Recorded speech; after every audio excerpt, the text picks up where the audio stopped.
way, barefoot.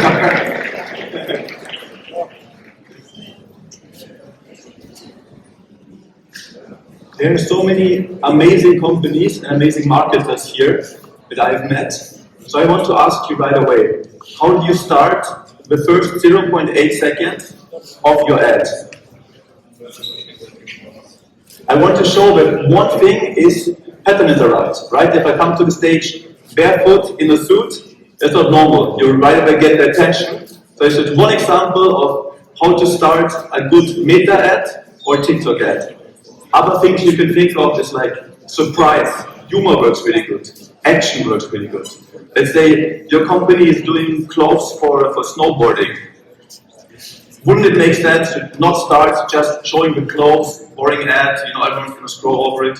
If your audience are snowboarders, why don't you start with a double backflip, crazy action, and then you show it. Later in slide 5, I think, I'll show you one example, but we came up with one called with Red Bull. What's a cooler first second, right? So really do something crazy in the first 0.8 seconds. It used to be the first second, it gets getting less and less. No? So next year when I speak here will be 0.7 seconds that you have to get people to catch. I know TV is different, but meta ads and especially TikTok, you have less time. So always calculate your audience. If your audience is 50 plus, you might have 1.1 seconds. If it's TikTok 16, 0.6, but understand that it's super important how you start the first second of your ad if you want to win on meta.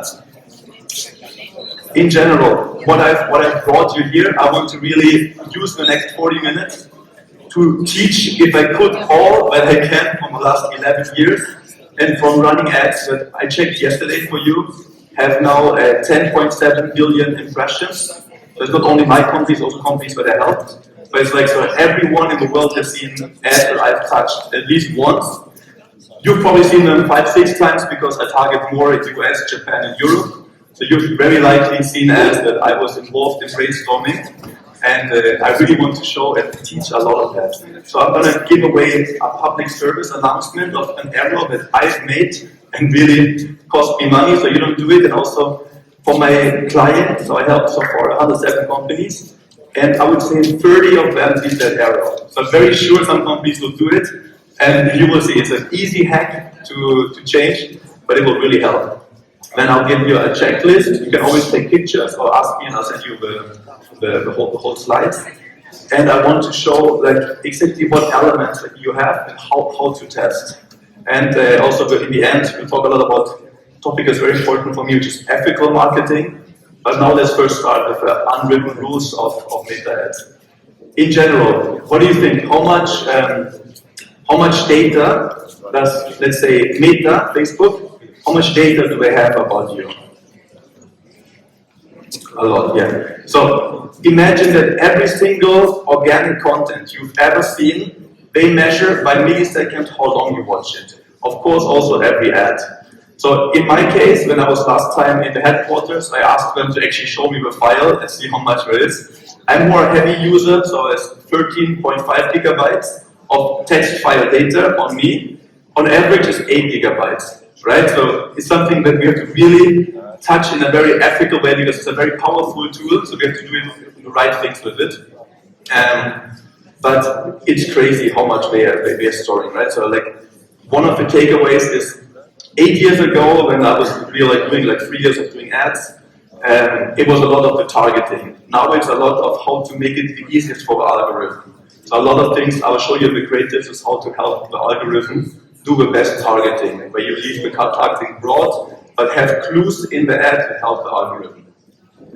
Why I'm showing you this slide? So with all the information that I'm going to teach you, I would like to you, if you can also do some good things with it, helping charities, doing good projects, and it can get very, very powerful. Like so, in my e-commerce companies, we always said, we just try things, like I tried for a month. One company was selling shoes to California. After 1 month, we sold 4. Okay, boom, next company. We tried, belts, all the different products until we found one. And we always said, if we're gonna find one that works, we're actually gonna give back, of course.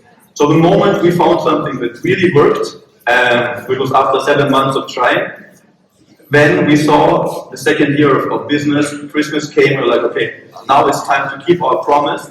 So I contacted the World Food Organization, and especially one Austrian guy, Sebastian from Share the Meal. And I was like, okay, now we can either give you a donation directly, so we can feed kids in Africa, or we could use our skill of running ads with the same budget and see what multiple, and if you can make a case study out of that. And he, of course, chose the case study, and we proved that every euro we spent, back in the days, we got 8 euros in donations. So then he showed this to Mark Zuckerberg, like not him, but the director of the World Health Organization, World Food Organization, and then they gave him a free budget every year. So the whole outcome of this is now 260 million meals shared. So a meal shared means it's 70 cents, and a kid, let's say in Philippines, for example, a school kid, gets breakfast, lunch, and dinner for that. And later, I have a QR code later, you can all download it. It's the app, and you can all use it. Just every 70 cents you give, one child will get fed for a whole day, which is cheap for us, but a big impact. And now it's like 80,000, and in the same thing, now like all that I'm going to explain to you, it starts with a bold statement, the ad. Like hunger is entirely solvable, and then the ad goes on. But hook, and then body, proof, promise, CTA. Alright, just to like, if you can, use the information also for very good projects, because I'm going to share a lot and do ethical things with all of this. In general, like in the last 11 years, we did 4,584 A/B tests. And why is it so important? Because a lot of times I'm wrong. And in the marketing team, we have discussions of who's right. And we make this rule, like in marketing nowadays, it's so data-driven, it's so scientific. There should be never a discussion that in a meeting, two people argue. Because if we don't know, we just test it. So here, good example where I was wrong. I was like, okay, let's make an ad, and obviously we're going to show here, we're going to show the best sellers, because it makes sense. It's data that showed that these sell best. And a team member was like, no, like we want to show high contrast, so people feel more like clicking on it. So again, I could have argued, or I could have just said, let's test it out. So please have this mindset of testing everything, from the website to every second of the ad. Here, I was wrong. Like, people clicked here, and the return on ad spend, the ROAS, was much higher here. People still bought these products, but it doesn't matter. To get them, you need to give them the full choice. That's really important. So, no more arguments. The next time you have an argument, be like, remember what this crazy barefoot guy said? No arguments, we just test things now. Okay? Like, it's super scientific. Everything can get proven by numbers nowadays.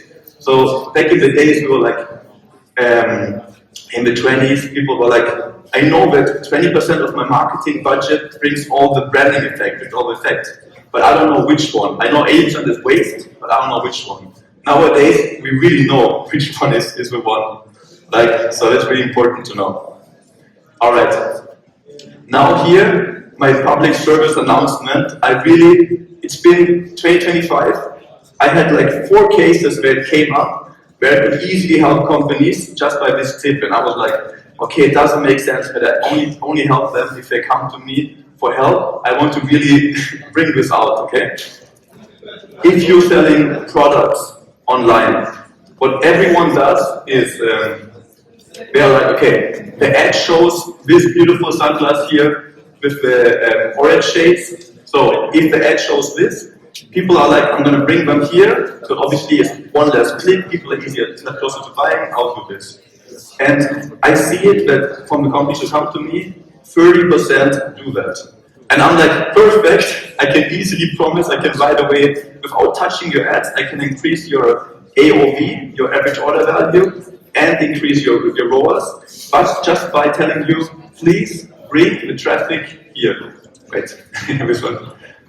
Bring it one step back, because you want to show people, this doesn't apply if you only have one product, okay? Obviously. But if you have several products, which most people have, especially my favorite industry, apart from sunglasses, skincare. In skincare, it makes so much sense. Let's say, this one is my product I sell most, orange shades. And I use it in the ad most. Obviously, I'm going to put it to the left. to the top left. People come, I want them to find it, so they can easily buy the one they saw in the ad.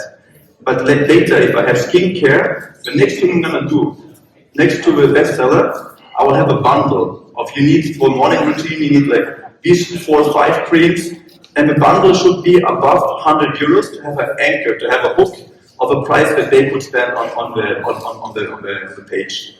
And just by doing this, ROAS goes up, average order value goes up. If you're currently doing it, selling it to one, please try it. It's 99% sure, like from what I've seen in the data, that it's better to send it back. Okay? Give people the choice. Now we're going to come more to ads.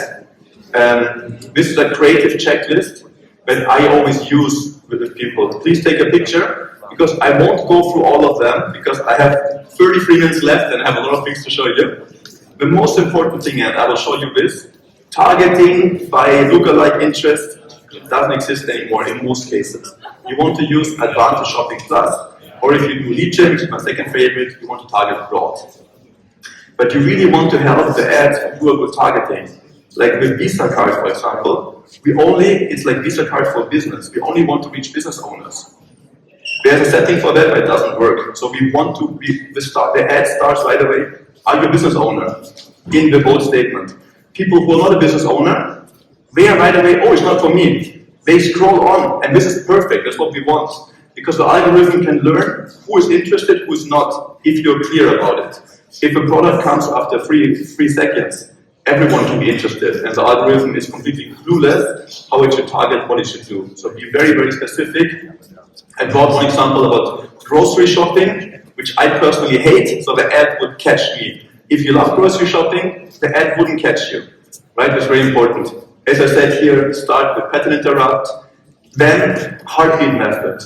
The heartbeat, let's say, every 0.8 seconds in this case also. So every 0.8 seconds you have a good hook, but also then in the body where you show the USPs, the unique selling propositions, you again change the camera screen every 0.8 seconds to keep people's attention. And then you really find out what USPs, unique selling propositions, people want to have. In sunglasses, people want to have fast shipping, 24-hour shipping. It's very important. They want to know is UV 400. In skincare, my biggest client was Hellobody. They want to know that it's, in this case, made in Berlin, that it's no animal testing, and then there's no microplastic. These are and this was again, there was testing. We had like a list of 10, we found out which ones they wanted to have. No? But heartbeat method, it keeps on changing.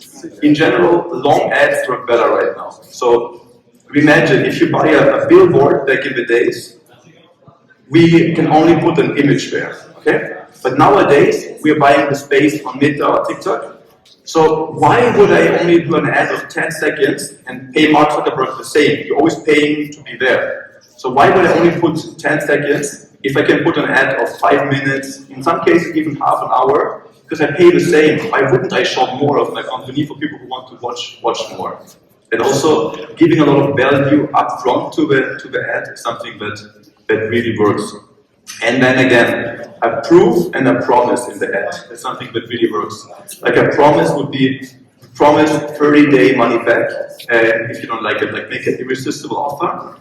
And then, talking about offer, very important, it's very cool to show an ad, but then people will be like, I like this product, I'm going to buy it one day. But mostly, it doesn't work because you're in the office or you're on the train. It's not the right moment, you buy it one day. So give people a reason to buy it now, right? There can be urgency, but it could be sold out. It could be that now we give you a St. Patrick's Day discount, every St. Patrick's Day, and so on. But don't be like, yeah, we have a good product, but get it whenever. If you want to have a bit of urgency, and you will see a crazy uptick in your numbers if you have those. Why is Facebook targeting changing a lot? Because the algorithm is getting stronger and stronger, and you have to really, people understand that these are ads, right? So it's very important that also you check the comment section, you work really, really well on it. That like if someone asks a question, skeptical questions, that right away you answer them in a way to turn it around so people want to know. Or sometimes even we bring ads that we start with a question, it's a good book actually also, and answer them in a way of like, if people ask this, I want to have a good answer on this. That's something that's really important. Here, that's what I talked about before, like ads that help the algorithm. Like this one, we're gonna go into this twice, is a good bold statement. The internet's favorite wallet. It right away tells what it's about. So if you don't want to have a new wallet, if you just bought a new one or whatever, scroll on, it's perfect. Like we are really upfront about it, what it is. Or here, like this is one company I helped from Berlin. It's German, but like colorful blankets for your home. And again, later I'm going to show you 3 AI tools, which are some of them free, some of them cost really nothing. I'm just sharing them because I use them, not because it helps, but like they really help me, you know? And I think they'll help you. There's one tool where I had the idea of like, okay, if this simple ad works, for sure it's going to work better with a puppy on it, you know? Like, so this is actually AI. Like the picture was where we used AI to put a dog on it. Boom, ROAS improved. So it's not human psychology. It's not so hard sometimes, you know. And here again, right? You sell the emotion that you feel better after a long flight. You don't sell like loop earrings. The founder is a friend of mine, but in this case, you don't sell like a plastic piece you can put in for 30 euros. Like you sell that you feel better after a long flight. And then arrows to the product in general, using arrows in image ads works really well. And then again, showing the USPs, we are now selling the emotion. This is the one that I want to show you, right? This ad helps the algorithm. We haven't done grocery shopping. That's the kind of ads that you want to have, but like of course the algorithm learns when people buy or not. But it only happens, let's say, even if you have a big company and you get 3,000 purchases per day. Cool, that's 3,000 data points per day. But if you can already, the algorithm can already learn by video engagement, and you have way more. So you want to really help here. So this one, we haven't done grocery shopping in 4 months, would catch me. For my girlfriend who loves it, she wouldn't get caught. She's like, no, I actually enjoy it. Like it's like a meditation now after work. But for me, it would catch me. So that's something that's really good. It helps the algorithm. Then, this is the ad that I was most looking forward to showing you when we talk about ethical ads and when we talk about how to start an ad well. In the thumbnail, we tested like, he was like one picture with Richard Branson, one with Obama, one with Clinton. Again, A/B test, and the one with Clinton performed best.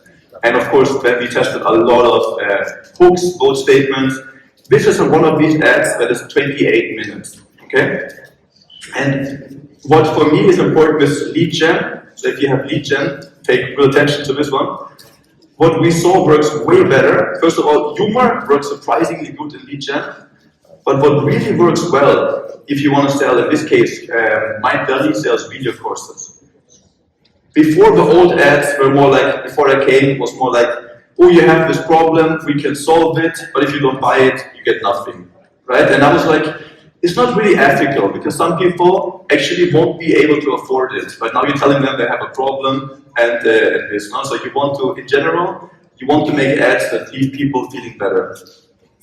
So one of the tests we did here is like, let's make an ad where we actually, and this is actually very relevant for this, I'm happy this example comes up.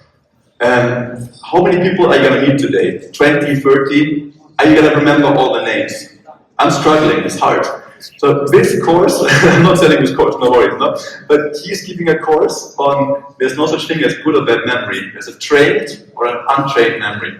And then our idea was, let's give the value. That's actually, in 28 minutes, he's teaching the first lesson. Like how you remember more names. Like say, like I meet someone and you're called Peter. And one of the lessons that this ad is teaching, I'm like, hi Peter, nice to meet you, I repeat. And then I touch myself here, and later if I see him again, I don't remember the name, I touch and muscle memory comes up and I remember. Right? So like you have certain places. So we brought this forward to the ad, so people can test it, and then even people have already learned, and they're like, okay, I learned enough. It's also okay. And some people are like, this guy is good, I want to learn more. Right? So that's something that's really, it's really cool in ad. So provide value, like even for people who don't buy, leave people feeling better. Provide value right away. I'll show you a full ad, not a full ad, I mean like the first 10 seconds, so you can see what we love to do in an ad.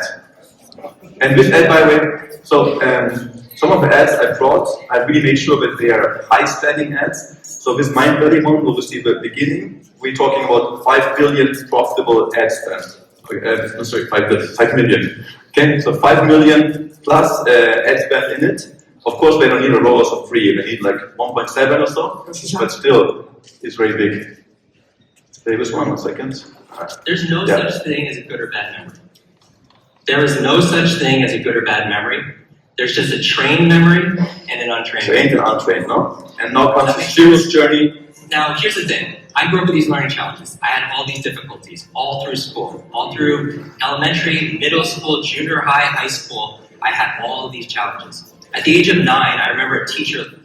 Okay, so like we're gonna stop it here, but you get the point, right? So he's gonna first explain that there's only a trained and untrained memory, which is a bold statement. Helps the algorithm target. Then there's a hero's journey, which is always a very good thing to mention, that he himself struggled a lot. And then he goes into actually teach. And he doesn't go like, you need to buy this to have it. No, like, I'm actually teaching, and if he convinces you, you can get it. That's something that's much better. Alright. Then I would like to teach you the method of 5. Okay? So a normal ad, we will divide it into 5 pieces. Right? So we will have the hook where you get the attention, like pet interrupt, being barefoot, something. Huh? Then the body where you have time to explain your product, you have the USPs. Then you want proof. We want proof, like I have examples of this later, like that, for example, Meller, Trustpilot, 35,000 customers who rated us a score of 4.4, which actually is perfect. It's not too high. Yeah, people is like, if it's 5.0, people don't trust it. Or proof can be that you show a bunch of people who talk happily about it. You show, like you mentioned in certain newspapers, but you want some kind of proof. And then a promise that there's money back guarantee or so on. And then you want a call to action. But now, what I would recommend for you is now we film 5 different ads, like 5 different hooks, 5 different bodies, 5 different promises, 5 different proofs, and 5 different call to actions. And now we test it, and later we might find out hook number 2 works best. But we put hook number 2 with body number 4, with proof number 3, with this number, and you have actually 3,125 iterations like this. Of course, we don't do all, but in this way, you make rewards together that you think are best, are logical, and you have a very clear testing of finding better ads. Now I'm going to show you, here we found a working body, but now let's see 2 different hooks, how it looks like. This is mind control. It blocks RFID and comes to the front. Okay, method 1. This is mind control. It blocks RFID. So that was a very clear test, but the data, the body is the same. In this case, it was already proven to be a winning one. But now let's see. The question works better or the bold statement. In general, these are 2 of the best elements. In this case, the bold statement worked better, but it was both so this was a good example because in a perfect A/B test, both ads are making me money. It's just about which one makes me more money, right? So like, let's say we need like a ROAS of 3.2 and the other one makes 3.9, this one makes 3.7. So both are working good. It's just I can scale the first one more, so I push it to the first one. But testing shouldn't always cost you money. So already make money, but then you go and get better. Because I always see like a lot of companies that come and like, hey, we found a good working ad, but now we've been running the same ad for 6 months and Chris, it doesn't work anymore, and oh my god, what can we do? And I'm like, yeah, because you got lazy once you actually had something working. You have to reiterate. It doesn't, unfortunately, I wish it would, but it doesn't work when you find one ad and you keep it forever. It's not what we are seeing. So you have to keep on checking it. Then with Red Bull, then after a speech, they contacted me like, hey, we want to see if you can look at our ads and check it. And it's a really cool company from what I've been seeing before. But then the ads were quite dull, and we had also the speech on being dull, right? The ads were quite dull. There's a cost of being dull, and I was just like, okay. I just went through their Instagram. I found that they actually already had. Most companies have to film so cool content. This is something they already had.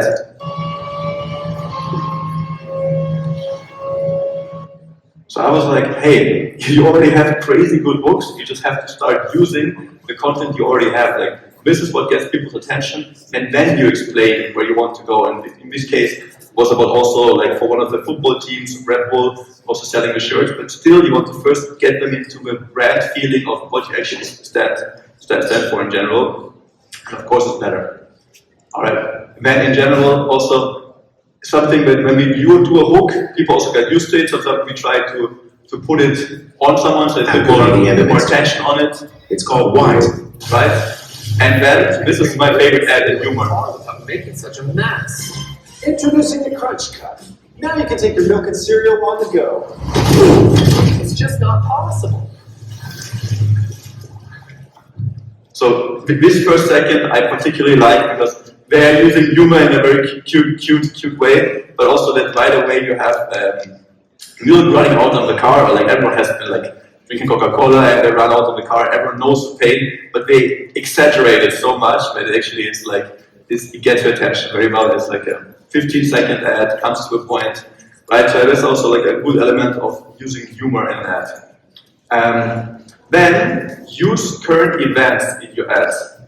One example, I helped in the past, I helped a company selling wood watches, and they, one of the statements they had that they really used sustainability much more than others. So then, when Trump was president for the first time and he exited the Paris Agreement, I was right away, I have a good idea for an ad.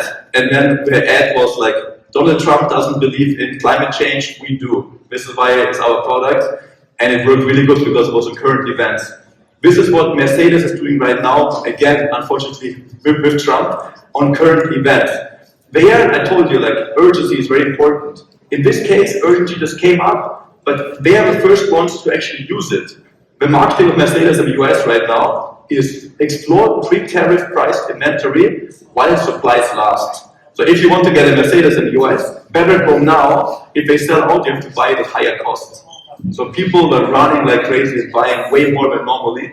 And now tariffs seem to have gone a bit back and so on. But they used it right away. So always think of what's a current event I can use to, in this case, create urgency or have a good ad. And now there's something that I wish I would have learned. Now we go a little bit away from the first creative part to the more technical part of like, for people who haven't touched meta ads, it's a little bit like trading stocks, in my opinion. So every day you're changing budgets, and you're a little bit, in my way, I feel like a trader sometimes. So in this case, what we would look here is ROAS. So for every euro I spent, in this case I get 8 euros back. In this case I get 4.18 euros back, and I have to see what's the company goal.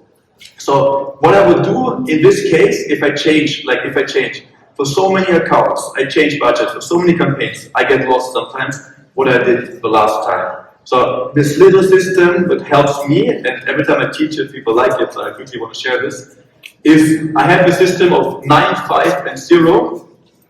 So if I changed budget the last time and performance wasn't good, I would end on a 9.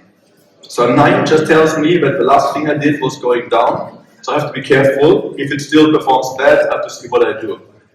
And you can change it to your system, but a 5 means, if it ends on a 5, my last touch was that I went up, sometimes even doubling it, but I went up, and so I have to see if this actually performed already good the last time. Let's say I'm checking on a Monday, let's see how I touched it on Friday, I can remember.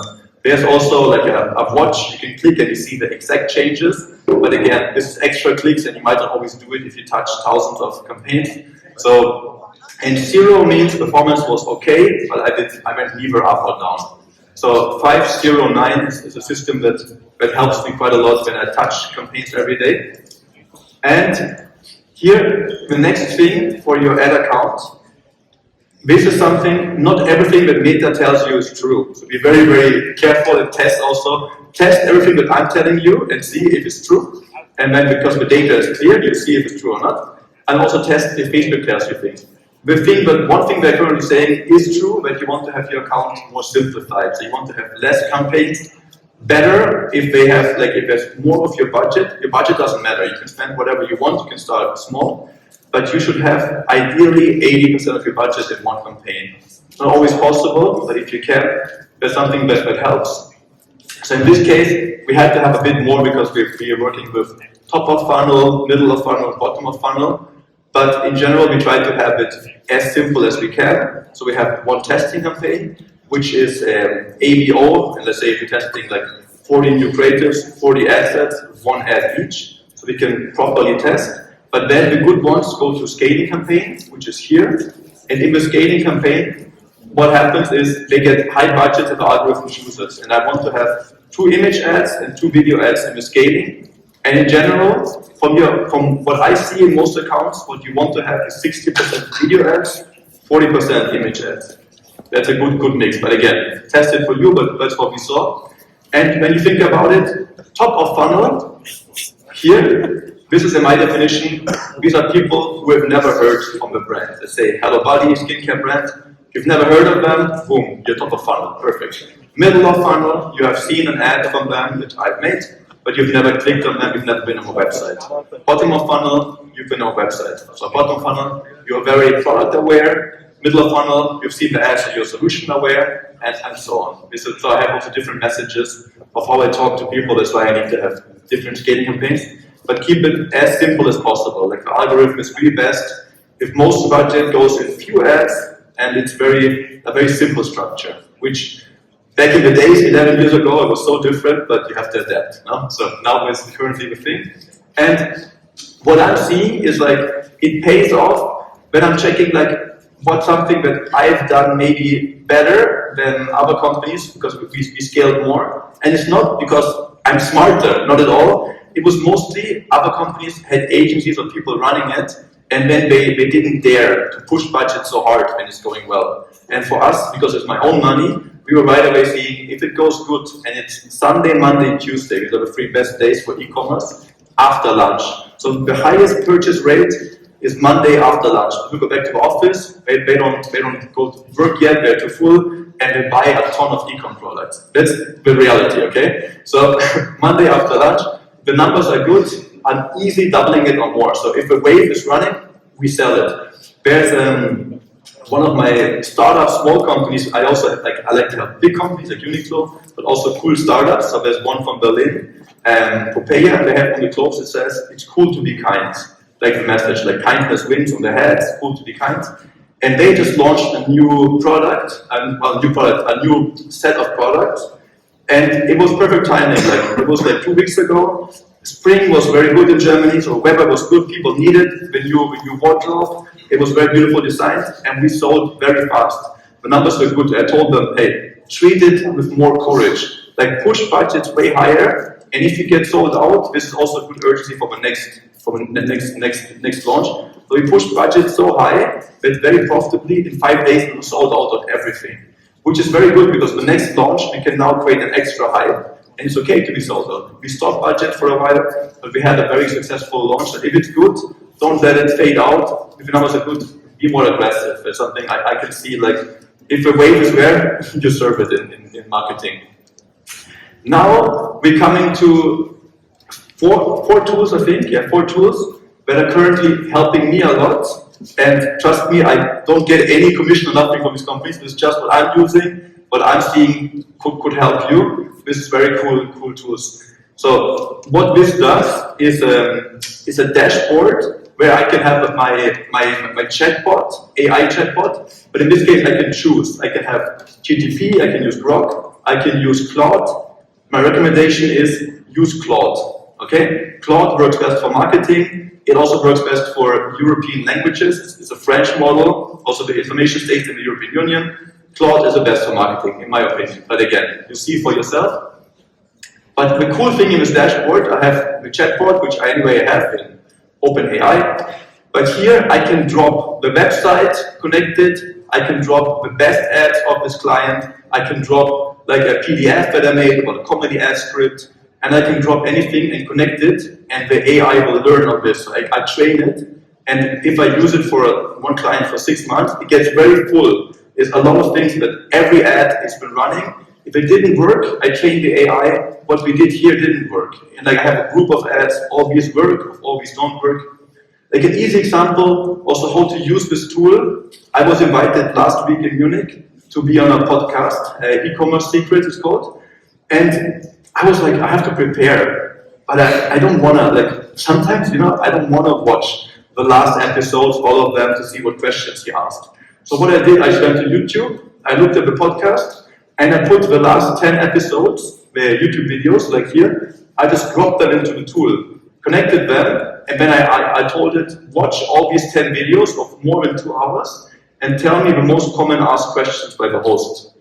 And it took 5 seconds. So in 5 seconds, it watched like the 20 hours of content and gave me the answers. And in the podcast, I even joked about it. He was like, what question is coming next? And I told him, and it was the right question. Like, So this is just one use case, but obviously, I use marketing videos in this case, connect them, and so on. Like you can even use, if you want to use some of my videos, type in Chris Erthel on YouTube, you'll see a ton of videos, connect them, whatever you want. But like this is a very cool tool that helps me a lot in a dashboard style. So I see a lot of value in this. Then, if I want to see what ads I should be inspired by my competitors, there's Ad Universe that helps a lot. So you see like total brand spend, which is always in the European Union in the last 12 months. Okay? So obviously these brands spend more because there's also US and so on. But this is only works for the EU because European Union made a lawsuit against Meta that they have to show this data, and Meta lost. But now they are hiding it. So in the ad library, if you make 13 clicks, you can find a reach for every ad. But it took me so long. So how we came up with this is like, so disclaimer, this one, I made it with two Austrians, this tool, but because we needed it, no? It's just a side project, because when I was in Japan to help Uniqlo, again, also they saw a speech, they told me, Chris, we need your help, and they said, let's go online, and I'm like, no, I'm coming to Japan, I think I've never been there, we have to be in person, So, and then they asked me, like, H&M is growing so fast in Poland, how are they doing it?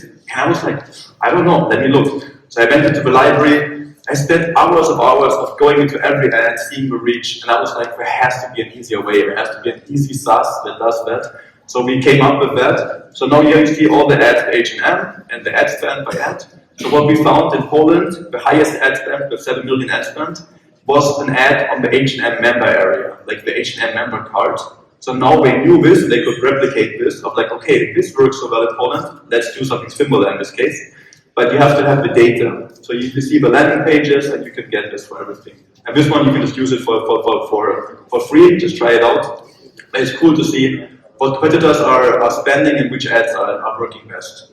Like in the skincare industry, again, where I'm doing a lot right now, we saw with Paula's Choice, the best ad is here, 100,000 ad spend, 70,000, 60,000, are always iterations of an image ad, which are like, you can test it for free for 11 euros. So you get a sample, they know the quality is so high, it's an irresistible offer. You try this for 11 euros, and then you'll buy again and again because you will love the product. But they really bring it out, that they have full branding ads, but then what really works is this sample. So that's something that you wouldn't have known about the brand without this analysis of where they actually spend money, what actually works.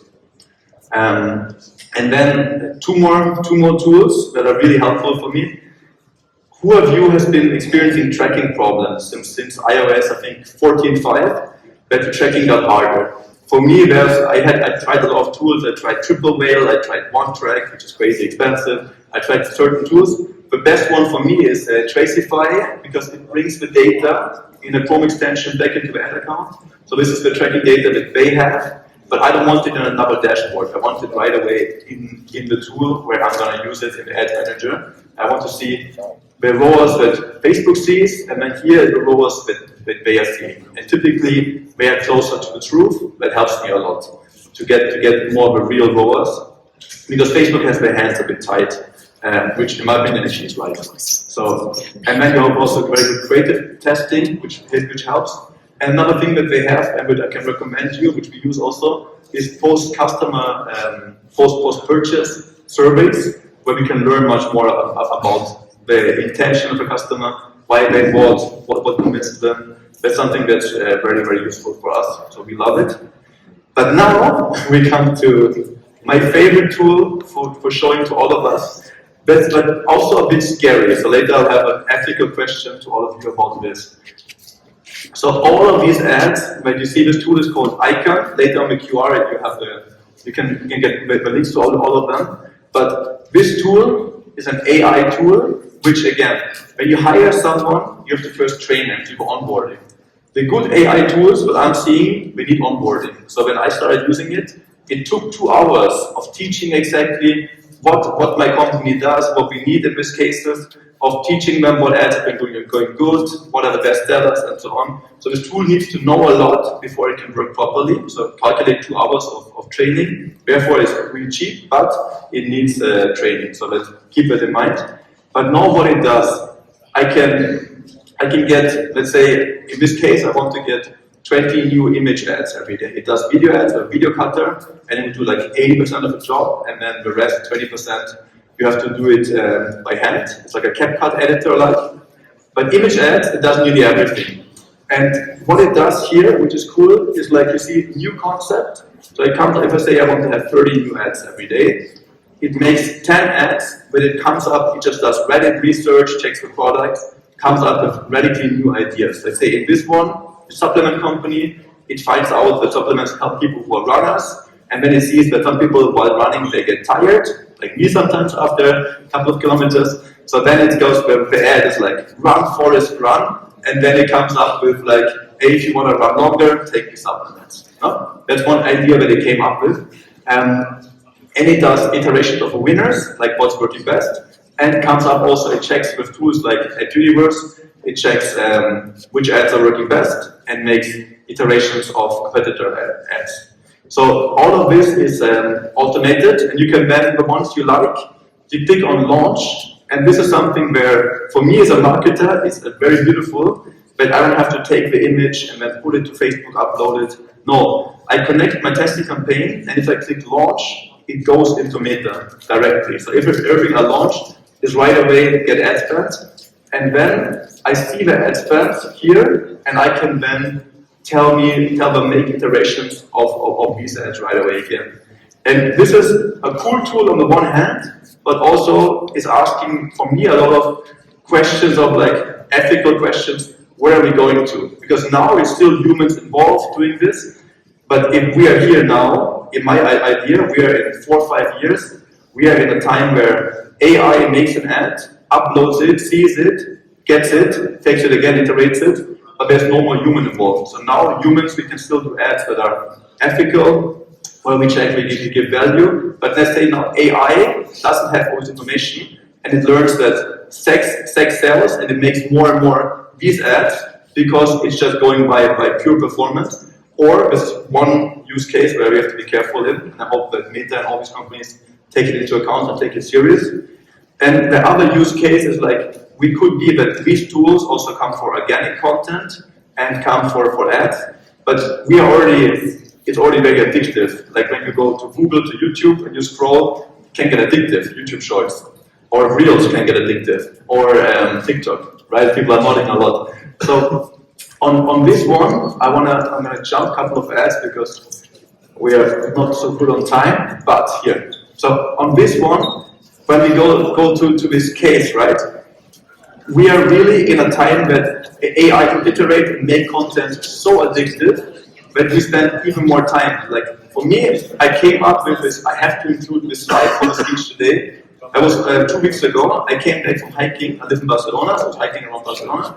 I come back and there's a parking and beautiful nature, 10 cars parked. Out of these 10 cars, there were eight people in the car, all of them on their phone in this position. Then I walked back from there, so I saw, and like a lot of them were on Reels and this, and I was like, this is super sad. Like we are so hooked, and I include myself. We are so hooked to the Reels. Like I would pay to have an Instagram with no Reels. I want to go there. I want to read the messages. I want to be with my friends, but I don't want the Reels because the Reels get me hooked and I stay longer. And YouTube Shorts. I want to have YouTube Premium with no shorts. I want, TikTok I can just choose to not have it, but these other tools, we need it sometimes. So I really want that companies come up with a better solution for this, because if this is now, and this is like a famous artist who photoshopped the phones out of the hands. and it's just people in bad positions looking sad at their hands. And people get just married with their kids where they could engage more. Like this is the time, and I really want that we are really aware. And also here, if you have some ideas what I could bring to Meta next time I go there, later also I put my website, my contact, send it to me, because I want to talk with them about this, that there has to be ways to get it done, because if we are here now, the people on TikTok in Spain, I only have Spain numbers, it's 1 hour 20 a day. So that the kids spend on TikTok on average. Some people 3 hours, but average is 1 hour 20 just on TikTok. YouTube is also 50 minutes, also very long. So all these add up. So if we are here now with human content, imagine that AI figures out what exactly we want and gets way better, and in 4 or 5 years, all these get iterated thousands of times, and we'll be hooked for 10 hours a day on the devices. So this is something that also I want to food for thought. How can we solve this? How can big companies solve it? If you have any ideas, shoot it over, because it's a very important topic. So here, as promised, is the QR slide, where you can send me your ideas how we can solve it, and all the tools. And important, also share the meal. So everyone who wants to later, when we have lunch, everyone can join me for lunch on the boat. I'll be having lunch in 1 hour. You can ask me all the questions. But also when we have lunch, if you want, just click it, put your credit card, share the meal, and we did something good while we have lunch. So that's something that, for me, was very important to share. Please come up with solutions, because I'm like, trying to find the best possible solution. And with that, really go out, use information to create really ethical ads, use the heartbeat method, remember that the hook is important, remember that we want to have help in the algorithm, we want to keep no more fights in marketing teams, we test everything, remember the snowboarding slide, right? And remember that the method of optimization 950, keeping accounts simple. And for all the questions, I'll be around today and tomorrow. I love it here, so you can come up. Yes, thank you very much. And as you said, we will answer some questions during the lunchtime, but we still have 2 questions for you. Yeah. Do Facebook ads kill or decrease your organic reach? No, but of course, no, it doesn't. But of course, Facebook is very interested in keeping your organic reach down, because if they give you a lot of organic reach anyway, why would you run ads, right? So for me, what I like about Facebook ads is a cool way to control how much I grow. Like the Google ads, only when people search for me can I come in and find them. But if I have a mainstream product like the Meller sunglasses, now we are sold every 19 seconds, because we push it out as very beautiful ads, and then we can control how much we grow. So it's a lot of work, but when it works, you are in control. Okay, we have one more question. Do you think optimization for a funnel is still working nowadays? In smaller budget accounts, I find broader targeting working best, especially because I'm limited to just one country. Yeah, 100%. This is a very good question. The person who asked this knows about it. If you have a small budget focusing on one country, focus rather on, like, don't focus so much on the funnel, focus on top of funnel. Because that's where anyway where all the growth is. So if you have to focus on one thing, I love it, that broad top of funnel, think about that people don't know me, go out, and that's where anyway the growth is. So in this case, I would really recommend going top of funnel and growing from there. So just one campaign, if it's an e-commerce product, Advantage Shopping Plus, and focus on beautiful ads. Dame i gospodje, Chris Erthel, thank you very much. Thank you. Thank you very much, Chris. No, takole, ko na